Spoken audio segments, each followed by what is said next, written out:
It's Friday again, mga sambayanan karerista, at muli tayo nagbabalik sa ere, Mangkelos TV, para maghatid na naman sa inyo ng aking mga giya sa araw na to, Friday, August 15, 2025. At tulad ng dati, meron po tayong 7 pangarera na magsisimula po ng alas 5 ng hapon.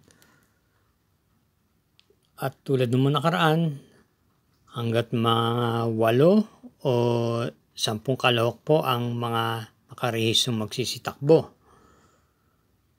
At wala naman po ako gaano nakikita ritong lubusan pinapatok. Kaya singit-singit lang po tayong dihado at baka sakali. Pero tayo magsisimula na rin po kaagad. Kaya halina po. Karera numero 1, distance 1,400 meters. Ito ay isang 3-year-old maiden race for placers. At ang start time po is 5 o'clock p.m. Start po ng winner take all, races 1 to 7. At meron po tayong 10 kalahok dito. Atin pong pampremera rito yung imported horse na numero G's Borderline. May taglay pong tuling na pwedeng makipagsabayan sa unahan. Nung nakaraan po na nakahuling takbo niya noong last July 18, ito ay dumating lang po ng segundo pwesto kay Bridge Leftover at nag-champ po siyang 126.4 sa 1,400 meters. Bilang panigundo naman po natin dito yung numero 8 yung Sprewell na nagpakita naman po ng buti.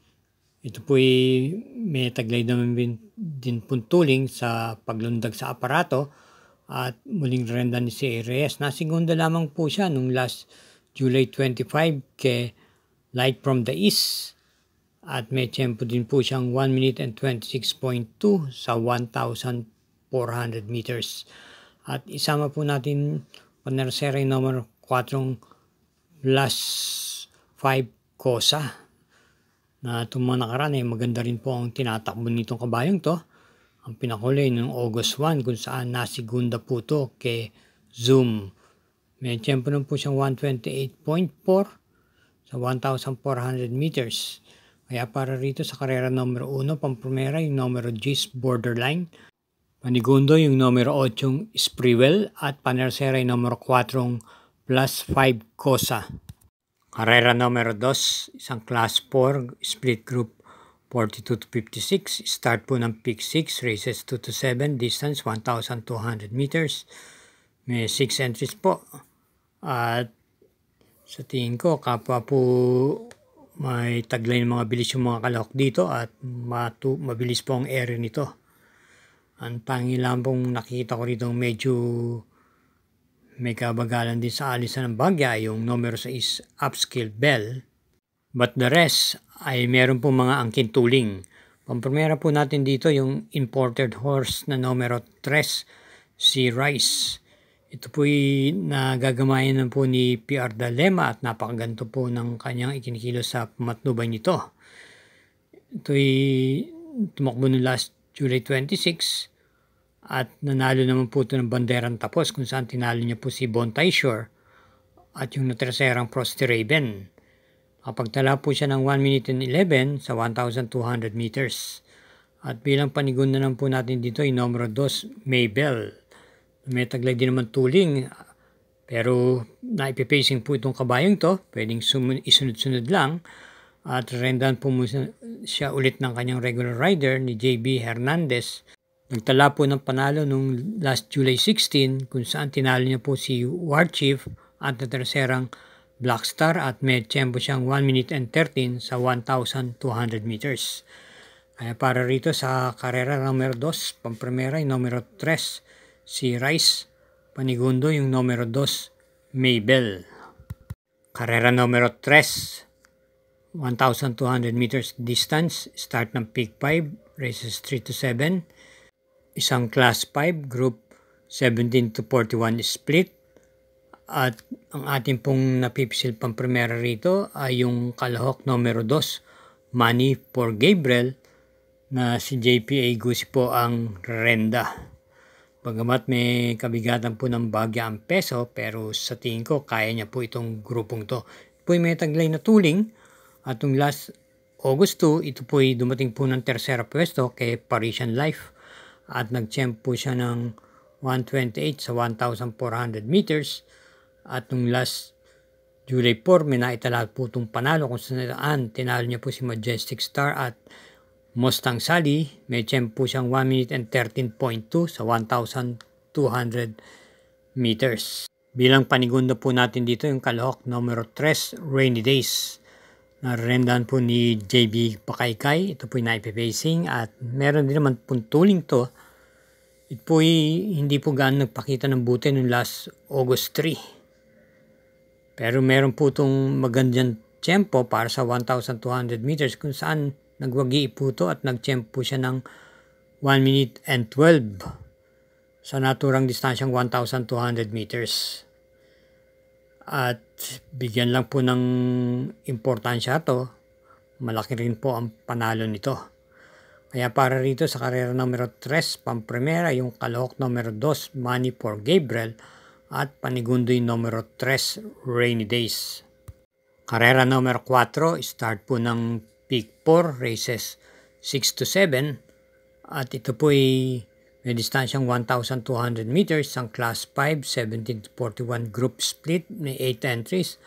Ating pong piling pampremera yung kalahok numero 3, Giselle's Princess, na maganda po ang kanyang ikinilos nung pinakahuling takbo niya noong last July 25. Kung saan po ay dumating po ito ng segunda pwesto kay Rule the World. Ito po ay naipipacing po itong kabayong to at nag-champ po siyang 1 minute and 14 sa 1,200 meters. Bilang panigunda po natin dito yung numero 4, Chef Cat.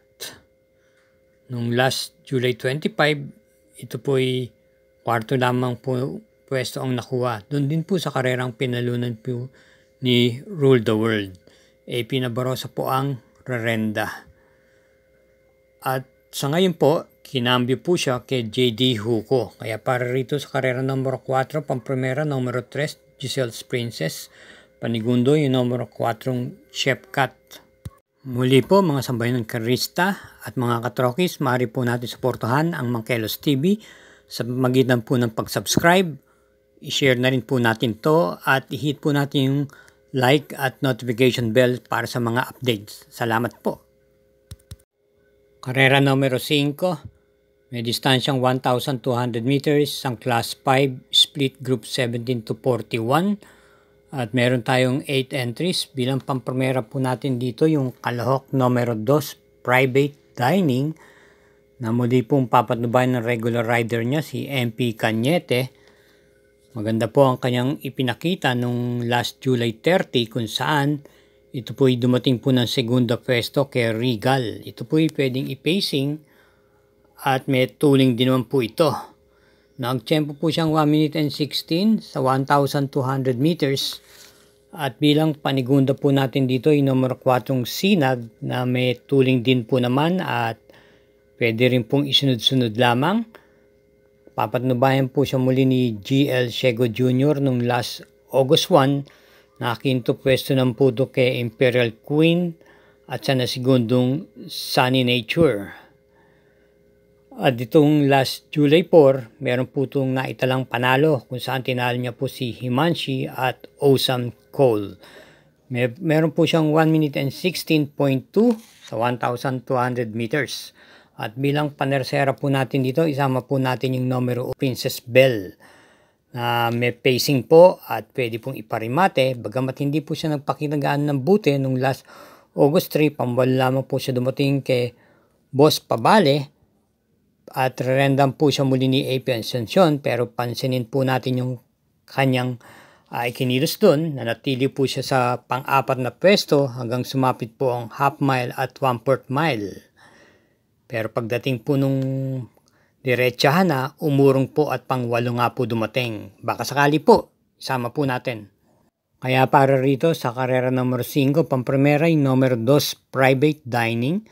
Panigundo yung numero 4, Sinag. At panersera yung numero 1, Princess Belle. Karera numero 6, penultimate race. Distance 1,200 meters. Meron po tayong pentapekta rito. Isang class 4, split group 42 to 56. At meron tayong 8 entries. Ating pong pampremera rito yung numero 5 Tugatog na sa aking palagay siya na rin po ang magdadala ng marcha sa unahan. At gamay naman po siya ni J.A. Guse. Kagaling lamang po sa panalo noong last July 26 kung saan tinaro niyo po si Warhammer at Queen Gabi. Meron po siyang tiyempong 1 minute and 13 sa 1,200 meters. At bilang panigundo po natin dito yung numero 1 top grosser. Napapanubayan po muli ni A.R. Ramos.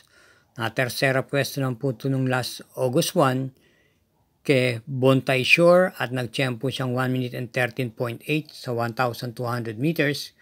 Kaya para rito sa karera numero 6, pili po natin pampremera yung kalahok numero 5 Tugatog at panigundo yung numero 1 top grosser. Karera numero 7, last daily double po. Para tingnan po ito ng winner take all. Pick 5, pick 6 at pick 4. At meron po tayong super 6 dito. Binubuo po ng 8 kalahok. Distansyang tatakbuhin 1,200 meters. Ang class 4, group 42 to 56 split. Ang ating pong pampremera rito yung kalahok numero 3, gamer winner. Na lately ay parati po talagang nasa timbangan tong kabayong to. At may taglay din pong tuling to sa unahan. Na tersera pwesto po siya nung last August 1 kay Sabawani. Nulan po si Ope Cortez. May tiyempo po siyang 1 minute and 12.2 sa 1,200 meters. Bilang panigundan po natin dito yung numero 1 Winter on Fire na isa pong imported horse. Ito po talagang lehitimong banderihista at pabor po sa kanya ang kanyang post position. Ito po ay papanubayan muli ni JB Bakaykay at nung last July 4 na segunda pwesto naman po siya kay Trump Peter. Meron po siyang 1 minute and 12.8 sa 1,200 meters. At bilang panersera po natin dito, isama po natin yung nagbabalik pista na nakaraan lamang, yung kalahok number 5 Sir Williams. Ito po ay may taglay pong buti itong kabayang to at mabigat din po ang kanyang kinakalaban. Papanubayan po siya ni C.A. Reyes. Nag-barrier run po ito nung last July 16 at maganda lang po ang kanyang ipinakitan, 1 minute and 15.6 sa 1,200 meters. Atin pong subaybayan dahil maaari pa po itong mag-umento. Kaya para rito sa karera numero 7, pampremera numero 3, gamer winner. Panigundoy, numero 1, Winter on Fire at panersera numero 5, Sir Williams. Muli po ako nagpapaalala na ang lahat pong ito ay gabay lang po at inyo pa rin mga kursunada siyang masusunod sa dakong huli. Ingat po at hinay-hinay po sa ating paglilibang. Good luck at thank you again for watching.